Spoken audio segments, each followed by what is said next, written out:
papel na. I'm with Colonel Noel Alino, the Regional Chief of NCRCA DG, as well as Colonel Ustinera, the spokesperson for the Bureau of Jail Management Technology. We would just like to report that at around 9:33 a.m. this morning, we officially turn over Alice Goo to the custody of BJMP Pasig City. And as a matter of procedure, before turning her over to BJMP, she undergone the required medical and physical examination conducted by the PNP General Hospital and the forensic group. During the medical examination, the doctor found a probable infection sa kanyang left lungs. So, the BJMP, upon receiving the Alice Goo, will have now the disposition on how to treat this possible infection na meron po si Alice Goo. Saan possible nakuha yun, ma'am? Hindi natin po alam, but yung kanyang medical po last Friday cleared naman po. She was supposed to be transferred last Friday, but it was postponed because there are some legal procedure to be undertaken, particularly the service of warrant implemented by CIDG, and just this morning ay na-return na rin po yung warrant of arrest as a matter of procedure. So, based doon sa doctor po ng PNP General Hospital na probably from Friday and over the course of the weekend, baka nag-develop ng possible infection yung kanyang lungs. So, we declared it, yung mga doctors, and it will be the disposition now of the BJMP on how to treat this possible infection. Ma'am, paano na-discover yung anong medical procedure na-discover? In X-ray po, sa X-ray po, sa chest X-ray po nakita po yung possible and suspected infection po sa kanyang left lungs po. May ubo ba siya, may sipon, ma'am? Yeah, mayroon siyang konting colds at kanina sa hospital parang nag-uubo siya ng konti. Iniinda siya bali, sabi po siya. Wala naman. Ang sabi nung mga nag-inspect sa kanya, nag-examine sa kanya physically, externally, even the forensic group, wala namang nakitang any external indication na meron siyang iniinda. However, since the X-ray showed na there is a possible infection based on the X-ray examination conducted on her, so the doctors deem it necessary to put that in writing, and it will be now the BJMP who will determine what kind of treatment, if there will be any treatment at all, for purposes of treating the suspected infection. So wala pong gamot na ibinigay sa kanya? Wala pong binigay because I understand there should be test to be conducted just to determine and at least confirm yung initial result po ng examination po ng medical doctors po ng PNP Hospital. So it will be now po the BJMP, probably we could ask them what will be the next procedure upon accepting po yung si Alice Goo. Sir, considering na may infection siya, ihahalo pa rin ba natin siya sa ibang PDL? Baka lalong maghawan kasi congested tayo dyan. Yes, confirm po yun, yung medical results. And ang advice po na naming health service ay i-isolate siya. May kasama po siyang 3 doon na may tuberculosis case, pero ito po ay almost 1 month na nagagamutan, and inassure naman ng ating doctor na hindi na ito nakakahawa, yung 3 na naka-isolate. So, dun po siya ilalagay. To protect din yung general population. Sa isang selda, sir, ilan sila magkakasama? Ano yung itsura ng kwarto niya ngayon? Maliit lang po itong isolation na cell, around 10 square meters na maliit na selda. And dito po may kahalo po siyang 3 nagagamutan sa tuberculosis. At ang advice po ng aming doctor is i-confirm po yung findings sa kanyang x-ray, and then mag-undergo pa po siya ng gen expert testing just to confirm kung TB po yun. Other test naman po, negative, COVID, and other medical tests. Pwede pong pakilarawan ng itsura niya. Yung iyong suot, meron ba siyang protective gear? Apo. Nakasuot na po siya ngayon ng jogging pants ng BJMP at yellow t-shirt na pang PTL.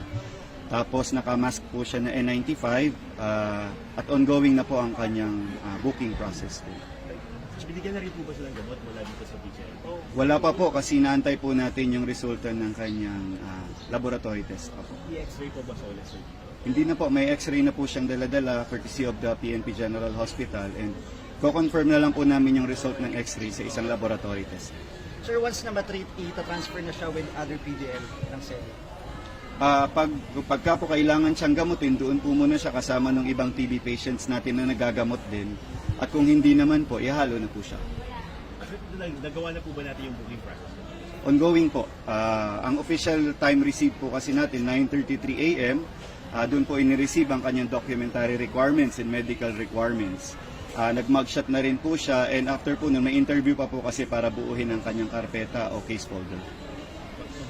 Follow up lang po kasi may motion yata po itong kampo ni Alice Go para kung may immediate motion sila para matuloy sa custodial facility pa rin siya. Paano po yung... The PNP is closely coordinating with the DOJ prosecutor, and we expect that the prosecutor will file an official opposition doon po sa kanilang urgent motion for Alice Go to be detained in PNP custodial, but we are still waiting kung kailan po mai-file po ito officially. But the DOJ was already informed that the camp of Alice Go filed last Saturday a very urgent motion requesting the court for Alice Go to be retained in the PNP custodial. But since we already officially transferred her this morning, so we will see what will be the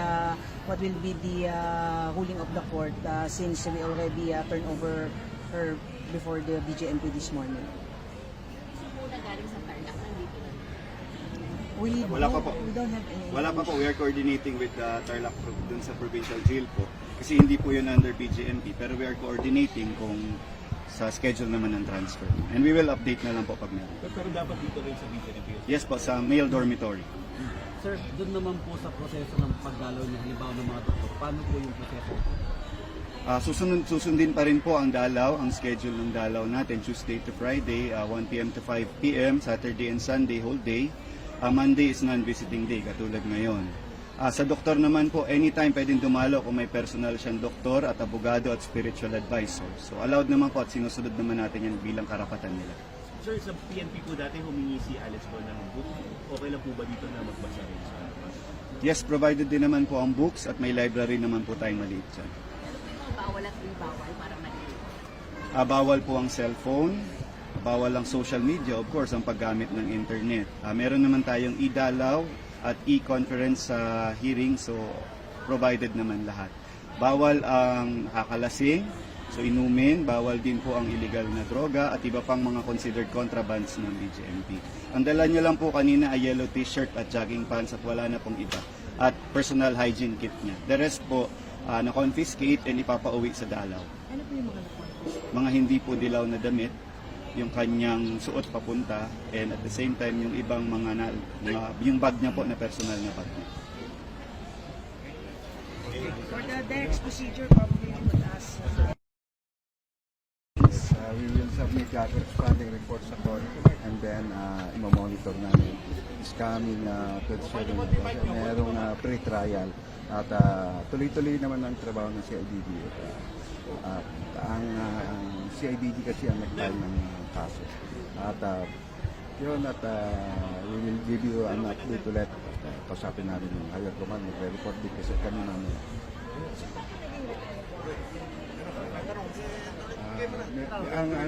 Kasi ang ano namin dito, i-online namin. Pumayag yung court, sir, na online.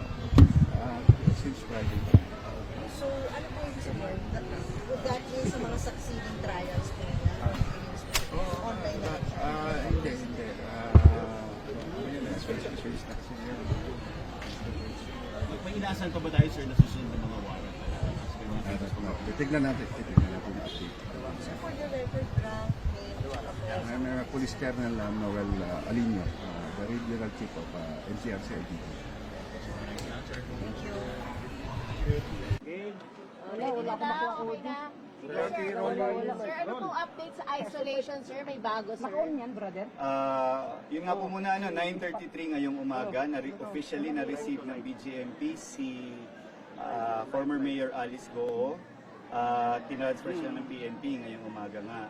Tapos na din ang kanyang booking procedures at medical at doon nga nakita nirelay ng PNP yung kanyang x-ray result na may infection, lung infection. Ngayon po, as a matter of protocol, kailangan siyang i-isolate. Pero minarapat po ng ating Chief DJMP, Director Robeles Rivera, na i-determine na agad. Kasi para malaman kung saan siyang selda ihalo. Kasi siksikan po talaga dito at alangan namang may isa pa tayong selda. So ngayong araw po, ongoing na po, kinukuha na yung kanyang sputum collection o laway para ipa-check na sa laboratory at kung malaman natin na negative ay ihalo siya sa general population. So yun po yung update. Ilan yung nakahiga doon sa, ilang ano yung sir, tama? Doon sa isolation po, mayroon pong laman na 3 na TB patients na nagagamutan na 1 buwan. So hindi naman na daw po yung contagious. But to the benefit, for the benefit lang din nung akusado natin, at the same time, nung ibang PDL din, pinapatest na rin po ngayon for confirmation.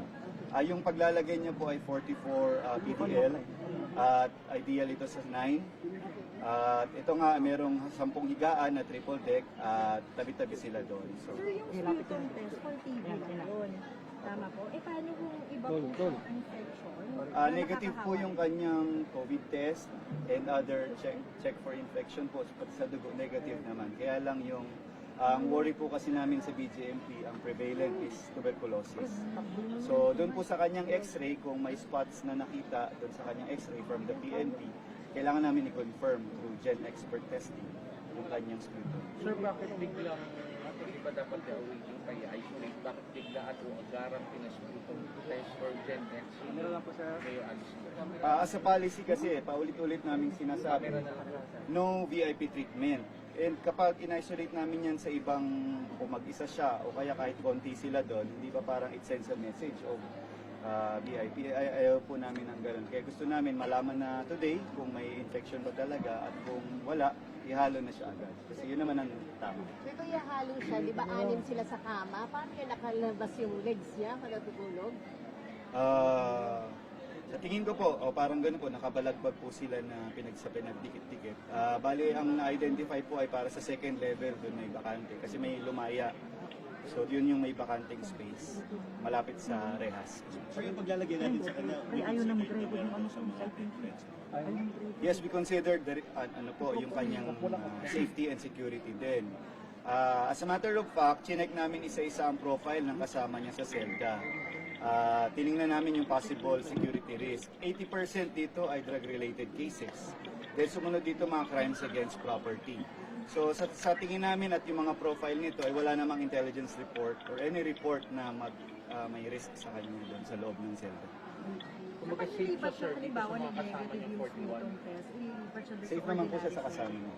Nilipat siya sa ordinary cell. Paano yung may protective, may PPE pa rin ba siya noon? Ngayon naka-mask siya, N95 na mask. And then naka-PPE pa din. Yung basic lang yung mask natin, ang protective equipment niya. Pero kung negative na po at walang cleared naman na siya, halo na talaga sa general population. Cleared na yung testing. Ilang oras, sir? Isang oras lang ba ang result? Kinukolekta na yung ngayon, yung specimen, and then dadalhin pa po yun sa Quezon City. Meron po kaming laboratory doon sa loob ng Quezon City Jail para i-check talaga yung mga ganyan. Kumbaga, sir, ang assurance lang within the day. Within the day po, yun po ang kailangan natin gawin. So We ganun will try. kabilis yung test? Yung result for the student? Yes, within the day po. May oras po ba sir? Like how Wala pong sinabi yung doktor, pero we will update you. So binibigyan ba natin ng vitamins sa mga inmates para maiwasan na magkasakit ng mga Yes, meron pong vitamins yan, provided naman, pati gamot nila. Kaya lang, case-to-case basis yung sa gamot, kung sino yung may kailangan. Yung mga pagkain naman nila, supplements, ay pwede naman basta dala ng dalaw. Kanina nga po, yung ibang mga dala-dala ay hindi rin namin pinapasok. Hindi rin pinapasok ng warden natin dahil may mga unauthorized items, mga personal effects, at hindi yellow t-shirts. So in terms of pagkain, pwede magdala na good for a week na supply? O Pwede po, basta reasonable sir at hindi mapapanis kasi tinitingnan naman natin wala namang ref sila dyan sa loob. So lutong pagkain at hindi mabilis mapanis, dala ng dalaw, subject to inspection. Thank you, sir. Okay.